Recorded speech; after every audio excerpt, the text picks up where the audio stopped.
बिस्मिल्लाहिर्रहमानिर्रहीम। अस्सलाम वालेकुम। आज 8 जनवरी बरोज जुम्मतुल मुबारक हम बात करेंगे सियालकोटी राजा ख्वाजा आसिफ पर क्यामत टूट पड़ी और मुमकिना अहम गिरफ्तारी के हवाले से हम बात करेंगे। नैब लाहौर की तहकीकाती टीम ने एक अहम बेनामी दार ख्वाजा आसिफ का ढूंढ निकाला, उसकी डिटेल क्या है वो भी आपके सामने रखूंगा। अगर आपने हमारे चैनल को सब्सक्राइब नहीं किया तो चैनल को सब्सक्राइब कर लें, और अगर आपके सवालात कुछ हैं तो कमेंट सेक्शन में आप सवालात भी पूछ सकते हैं। अब हम आ जाते हैं आज की कार्रवाई के हवाले से। मैं आपको बता दूं कि जब भी कोई चोर चोरी करता है या कोई झूठ बोलने वाला झूठ बोलता है तो उसे अपने ना सिर्फ झूठ को छुपाने के लिए 10 और झूठ बोलने पड़ते हैं, बल्कि एक चोर जब चोरी करता है तो उस चोरी को उसे दुनिया से खुफिया मख्फी रखने के लिए भी इकदाम करने पड़ते हैं और उस पर मट्टी डालने के इकदाम किए जाते हैं। सेम ऐसे ही जो लोग साहिब इक्तदार होते हैं, इक्तदार के मजे लूटते हैं, उन्हें उस वक्त मालूम ही नहीं होता कि कभी उन पे ये वक्त भी आ सकता है कि उन्हें इसका हिसाब भी देना पड़ सकता है,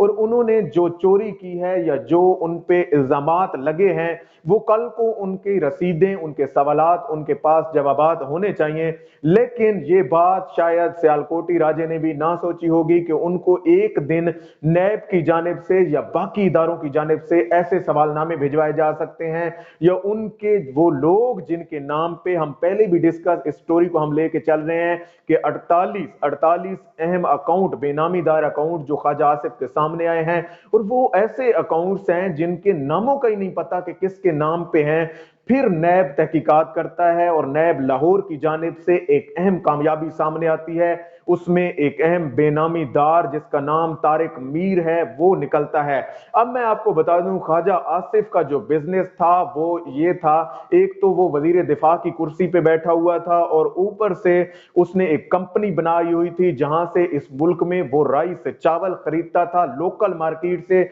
और फिर इसको जो है वो फाइन करके वो एक्सपोर्ट करता था। मैं आपको बता दूं, किसी भी शख्स के पाकिस्तान में बिजनेस करने पे कोई पाबंदी नहीं है। कोई भी शख्स बिजनेस करे, उससे जायज मुनाफा कमाए, कौन होता है उससे पूछने वाला, और किसी को अखलाकन पूछना भी नहीं चाहिए कि वो बिजनेस करके अपनी मेहनत से कमा रहा है। लेकिन मैं आपको बता दूं, एक कानून होता है कॉन्फ्लिक्ट ऑफ इंटरेस्ट था, जो हमारे व्यूअर्स परमानेंट हैं वो इस बात को जानते हैं कि जो ये इंटरेस्ट का क्लैश होता है कि कैसे एक बंदा जो साहिब इक्तदार है वो इन्फ्लुएंस कर सकता है नीचे चीजों को, उन पे असर डाल सकता है, जो उसके नीचे इदारे हैं एक्सपोर्ट डिपार्टमेंट पे जो है वो असर अंदाज हो सकता है और मार्केट पे असर और रसूख इस्तेमाल कर सकता है, तो उसे या तो इक्तदार की कुर्सी को छोड़ देना चाहिए या फिर उस बिजनेस को उसे जो है वो खुदा हाफिज कहना चाहिए, किसी और को दे देना चाहिए, नहीं करना चाहिए। दोनों चीजें मुतजाद हैं, दोनों चीजें एक साथ नहीं चल सकती, इसे कॉन्फ्लिक्ट ऑफ इंटरेस्ट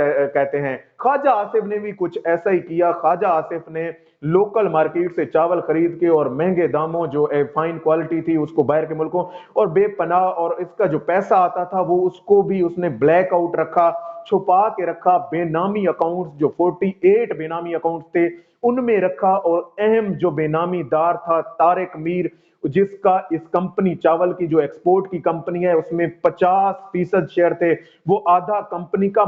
मालिक उसमें डिक्लेयर था, लेकिन था ख्वाजा आसिफ का मुलाजिम। ये लोग इनका एक और तरीका वारदात होता है कि ये लोग इस अब जब कोई कंपनी बनाते हैं या ऐसी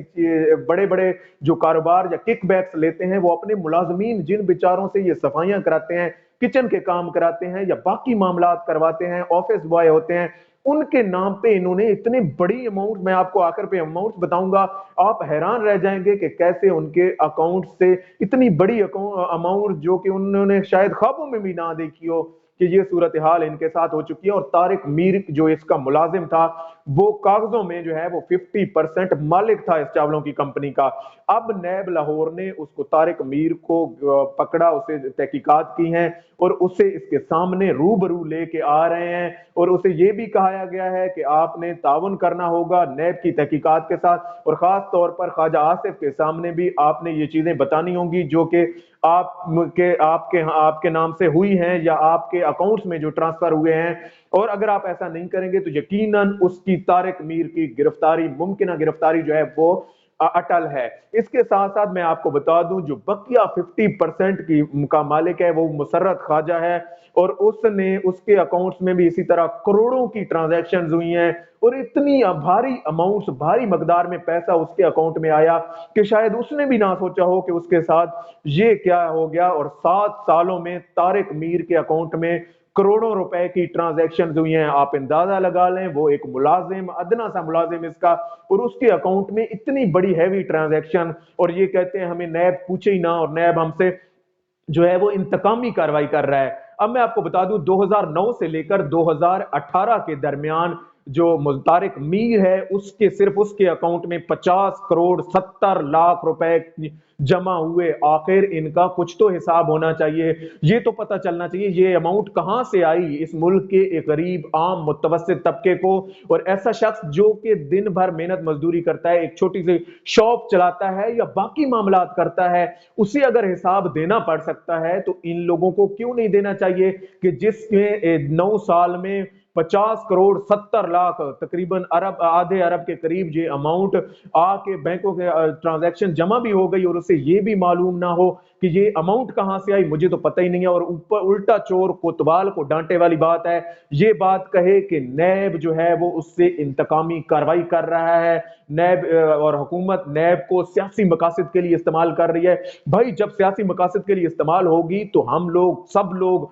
जो लोग आवाज उठाने वाले हैं वो भी उठाएंगे, लेकिन जहां तक चीजें सही हो रही हैं वहां पे आप जवाबात दें। अब आपसे पूछा जाएगा कि आप इस बेनामी अकाउंट के बारे में क्या कहते हैं, आप वहां पे अंदर कुछ और कहानी सुनाएंगे, लेकिन जब आप मीडिया के सामने प्रेस कॉन्फ्रेंस करेंगे या जब आप कोर्ट से बाहर निकलेंगे, मीडिया आपसे पूछेगा, आप वहां पे कुछ और बयानात देंगे। यकीनन अब जो है वो अवाम को आप ज्यादा देर तक बेवकूफ नहीं बना सकते, और लोगों को अब एक एक चीज, क्योंकि सोशल मीडिया का दौर है, लोगों के सामने खुल के आ रही है, और जिससे लिफाफा सहाफी जिनको ये तकलीफ है, कल परसों से हम ये चीजें सुन रहे हैं कि उनको अक्सर यूट्यूबर से तकलीफ है, बाकी लोगों से तकलीफ है, तो वो तकलीफ होनी भी चाहिए, क्योंकि जो आपका खाते हैं वही फिर उनको तकलीफ तो हो गई कि हम लोग जो सारे बाकी नौजवान यूट्यूबर हैं जो किसी से कुछ नहीं लेते, जो हकायक है वो कौम के सामने रखते हैं, जो ये चीज बताते हैं कि इनका असल कट्ठा चट्ठा क्या है, और ये लोग कैसे, इनके हकायक क्या हैं, और ये लोग मैनिपुलेट किस तरह करते हैं चीजों को, और ये इनकी अरबों खरबों की कंपनियां,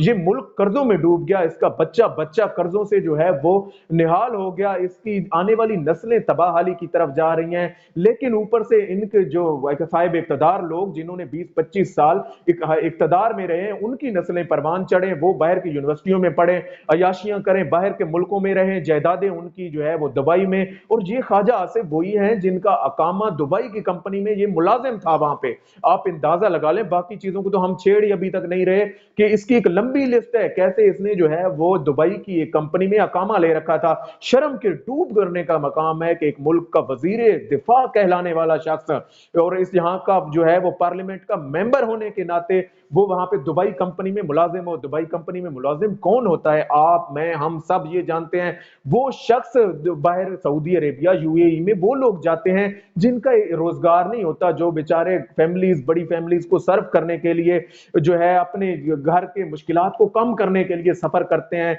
रखते सफर बांधते हैं, और वो लोग वहां पे जाते हैं। उनका तो ये तो नहीं होता कि वो अयाशियों के लिए जाते हैं, ये लोग अपने पैसे को प्रोटेक्शन प्रोवाइड करने के लिए लंदन और यूएई और बाकी ममालिक में अपनी जायदादें और एम्पायर्स खड़ी करते हैं। लेकिन जहां तक हो सके इंशाल्लाह हम इन लोगों को बेनकाब करते रहेंगे। अल्लाह पाक आपका हामी नासिर हो। पाकिस्तान जिंदाबाद।